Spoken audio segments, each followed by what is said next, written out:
అని మాట్లాడవలసిందిగా రిక్వెస్ట్ చేస్తున్నాం. So please. Hi to all. Trailer చాలా చాలా చాలా బాగుంది. మా ఎడిటర్ చోటా గారు ఎప్పుడు చెబుతూ ఉంటారు చాలా మంచి సినిమా అని. ఈ బైక్కి హనుమంత స్వామికి ఏదో లింక్ ఉన్నట్టుంది. పాన్ ఇండియా రేంజ్లో సీజీ ఉంది. ఇప్పుడు పెద్ద పెద్ద సినిమాల్లో కూడా సీజీ బాగుంటుందా? ఈ సీజీ చూసి షాక్ అయిపోయాను. ఈ సీజీ ఎవరు చేశారో ఏంటో అర్జెంట్గా కనుక్కోవాలి. అవినాష్ గారి ఫాదర్ నాకు మంచి ఫ్రెండు. ఆయన హీరో అవుదాం అనుకుని ఇండస్ట్రీకి వచ్చారు. వాళ్ళ కొడుకుని హీరోని చేశారు. ఇప్పుడు వచ్చినాక తెలిసింది అవినాష్ డైరెక్టర్ కూడా అని. ఎక్కడ డైరెక్టర్ అంటే అవినాష్ డైరెక్టర్ అని చెప్పారు. Proud of you sir. రెండు చేసావు. మీ నాన్నగారికి మంచి గౌరవాన్ని తేవాలి ఈ సినిమాతో.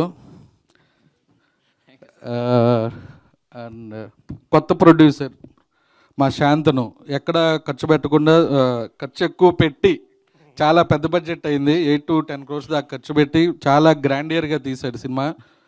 యాక్చువల్గా ఈ సినిమా క్రిస్మస్కి రిలీజ్ అవ్వాలి.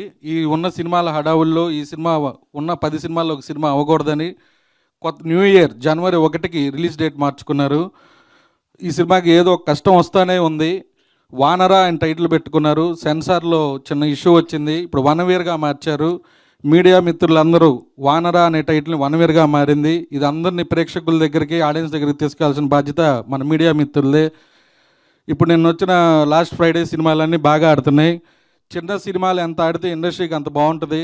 ఈ సినిమా కూడా మంచి బ్లాక్ బస్టర్ కొట్టి మా ప్రొడ్యూసర్ ఇంకా 2-3 సినిమాలు తీయాలని కోరుకుంటున్నాను. అలాగే మా యంగ్ హీరో అండ్ డైరెక్టర్ ఈ సినిమాతో మంచి హిట్ కొట్టి మళ్ళీ కంటిన్యూ చేయాలి జర్నీ అని కోరుకుంటున్నాను. అలాగే ఇందులో యాక్ట్ చేసిన సిమ్రాన్ చౌదరి, మా ఎడిటర్ చోటా కే ప్రసాద్, అందరికీ all the best. Thank you. Thank you sir. Thank you.